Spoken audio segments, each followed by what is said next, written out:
Corman's 8th grade 3rd period. During our Socratic seminar, we are doing, our question is, what was revolutionary about the American Revolution?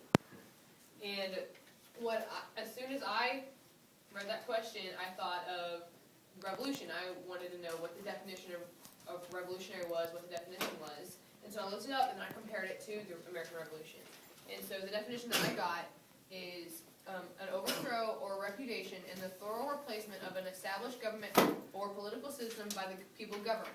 And it's also a radical and persuasive change in society and the social structure, especially one made suddenly and often accompanied by violence. And I really thought that really was like the American Revolution. And so it was revolutionary because it really embodied the definition of a revolution. Because it was violent because there was a war, and then we sort of overthrew the government, the British government, and then we came up with our own government. Our people came up with our own government because we had elected delegates, and that's what our government's about. Our government is about the people, and it was very persuasive, like common sense and stuff like that, because we had to persuade people to go on our side, and it's called a radical is what in the definition. There was a lot of radical happenings, like extremist stuff. So that's what I thought.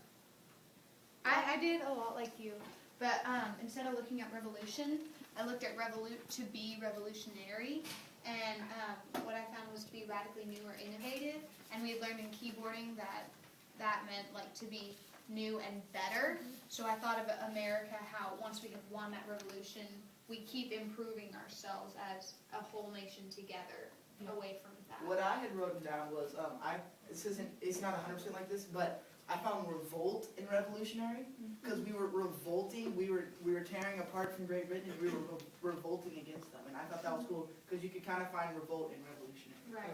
I did just what Tiffany did, because I was thinking about what revolutionary meant, what it meant to be revolutionary, and I was thinking something new that had never been done before, and I was thinking that's exactly what the American Revolution was, because they made up independent. Yeah, a whole new government that no one had done before, and they didn't know how to start or anything, And made it new. not only was it, She said exactly what I was going to say. not only was the American Revolution help us, it also kind of created a domino effect for the rest of the world.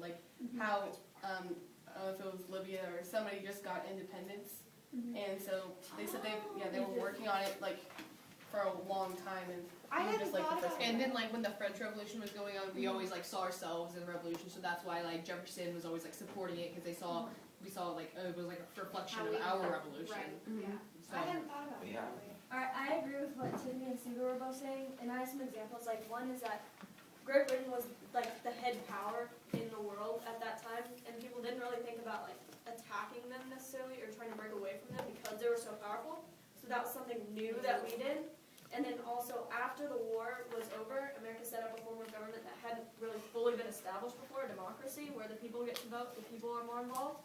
And then also the Declaration of Independence, Thomas Jefferson, he wrote that all men are created equal, and no one had even thought of that before. White men were equal to each other. They were all in different social classes, and So that's their why I wrote jobs and about effects. revolting, because we were starting something new, we were revolting, we were going against the book, we weren't going by the book. Exactly. Yeah, I like what he says about that, because he really emphasizes how we went our own direction. And we still have. We've continued to do We that. still do, even today. yeah. and to build off of Alex's point where she said that how Great Britain was so massive that it was kind of an idiotic idea to go against Exactly. it. It gave other countries hopes hey, if a group of colonists that have no idea what they're doing can overthrow Britain, then we can overthrow our government. because there's the most powerful army in the world.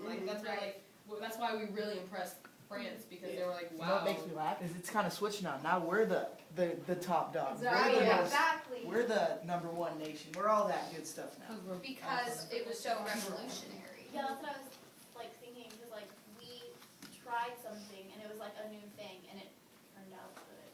And everyone else kind of came after us, and we led them. It informs of what we did after that. Yeah, we led by example. I agree with what Riley said, because that's a lot what I wrote about. We were one of the first countries to have a revolution against your main country. You used to, if you didn't like what was happening, you would just go with it and you had to suffer through it because you didn't think that people had all these rights. And that's There what were- they were doing, yeah.